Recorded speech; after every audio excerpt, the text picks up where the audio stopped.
Yo, aujourd'hui on organise mon voyage en Corée du Sud ensemble.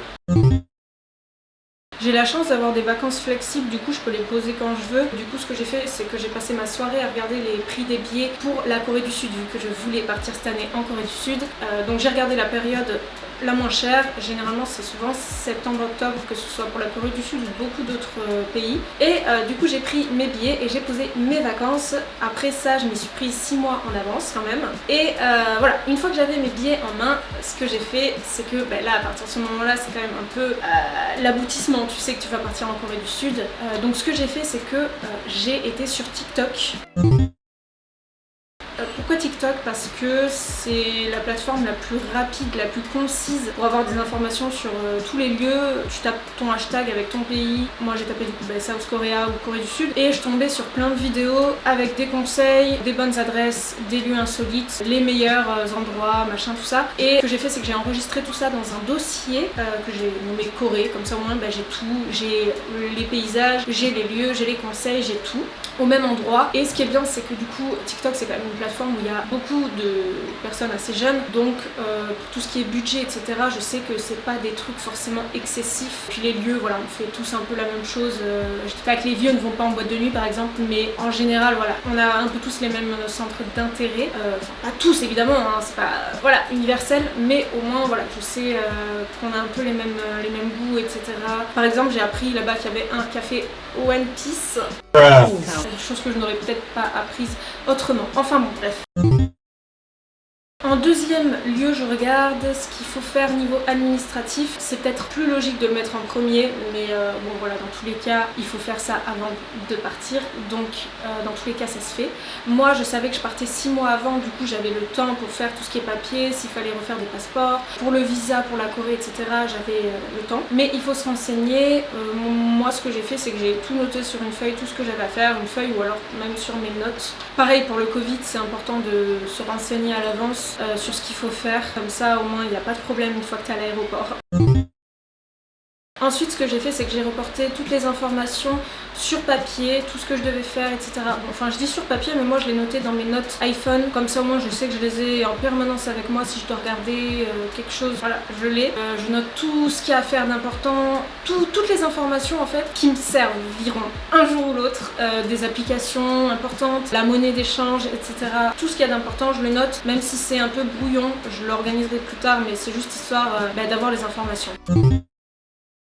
Une fois que j'ai tout ça, toutes les informations importantes, je vais regarder les activités qu'il y a à faire dans tout le pays et je vais organiser en fonction des activités et de ce que je veux faire absolument les villes que je veux visiter. Du coup, je vais trier par activité et par ville qui a ce que j'estime en tout cas d'important ou ce que je veux absolument faire, et au moins ça va me permettre de créer mon parcours, mon itinéraire dans tout le pays. Moi en l'occurrence pour mon itinéraire ça va être Incheon, donc du coup ça va être l'aéroport. Ensuite ça va être Séoul, on va y passer bien quelques jours parce qu'on est très ville, très urbain. Après on va aller à Cheonju, ça va être vraiment tout ce qui est un peu traditionnel, etc. On va dormir sur des futons, etc. Et après on va aller à Busan parce que c'est à côté de la mer, du coup ça change un petit peu niveau paysage. Et après on revient à Séoul, donc en fait on traverse la Corée du nord au sud et après on revient au nord pour aller à Séoul. Ensuite ce que j'ai fait, c'est que j'ai trié les activités à faire à Séoul même, parce que là on a organisé le pays, mais Séoul on va y passer plusieurs jours et il y a quand même pas mal de choses à faire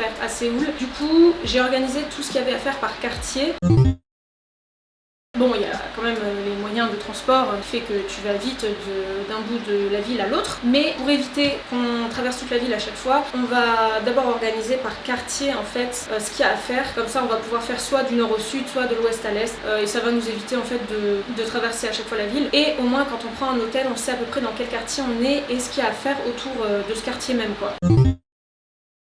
Alors ça on l'a fait assez récemment, on a réservé les hébergements, comme ça au moins dès qu'on arrive sur place on les a. Et c'est pareil pour les activités, sauf que les activités on sait pas vraiment encore ce qu'on va faire sur le moment. Enfin c'est pas qu'on sait pas vraiment si on sait, mais on se laisse quand même, on n'organise pas de A à Z en mode le mardi on va faire ci, on va faire ça, voilà. On verra en fonction de ce qu'on aime, de ce qu'on veut faire.